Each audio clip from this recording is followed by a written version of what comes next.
Prime Minister Anthony Albanese on his way to Beijing and will meet the Chinese president before he meets Donald Trump. Joining me live is former Nationals Minister Peter McGauran, of course, now with Bondi Partners. And this meeting is all about, firming up the relationship between Australia and China. We've seen comments from Penny Wong as well, the Foreign Minister.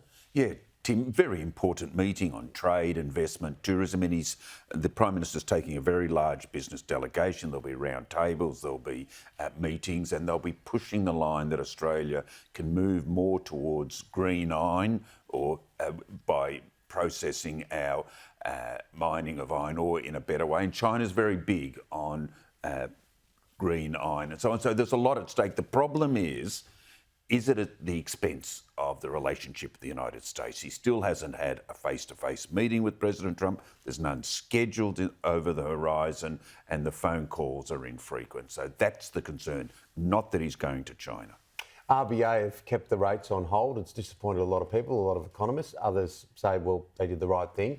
Do you think this is a direct reflection of the unpredictable nature of Donald Trump and tariffs? Yes, exactly. That is the major reason why the Reserve Bank is being cautious, even though inflation is now 2.4%, well within their band of 2 to 3%. But there are other domestic factors, rising employment growth, which is something they take a great deal of notice on, inflation and household goods and so on. But the overwhelming issue is the uncertainty of Trump's tariff policies, although some economists argue there will be indirect benefits to Australia because we're not largely affected by the 10%, and uncertainty around the world. Absolutely. Now, is it a bit overblown, the whole tariff thing here in Australia, and the effect on Australians and businesses here? It was if the tariffs only applied to aluminium and steel, because that accounts for 1.8. The pharmaceuticals. But the pharmaceuticals, where it looks like Trump's bringing in a 200% tariff and 50% tariff on copper, that is a different thing altogether. Mind you, I don't want to sound callous. If you're a steel worker or in the aluminium industry, it is a big threat to your job. Make no mistake, the 10% tariff.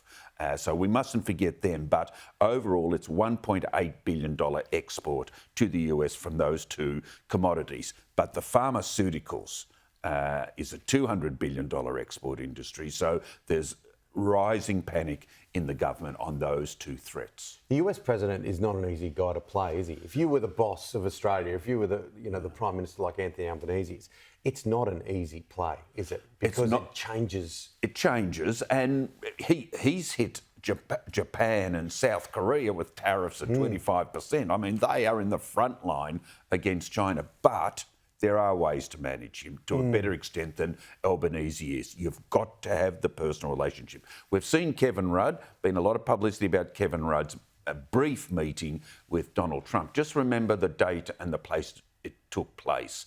It took place in January. Trump had not yet been inaugurated, and it took place in a dining room at Mar-a-Lago at his club. So to be honest, it would have been 2 or 3 minutes if you're lucky. So it's not a real meeting, but credit to Rudd for trying at least to reach out. But apart from that, we have no influence over the White House. We have no personal relationships.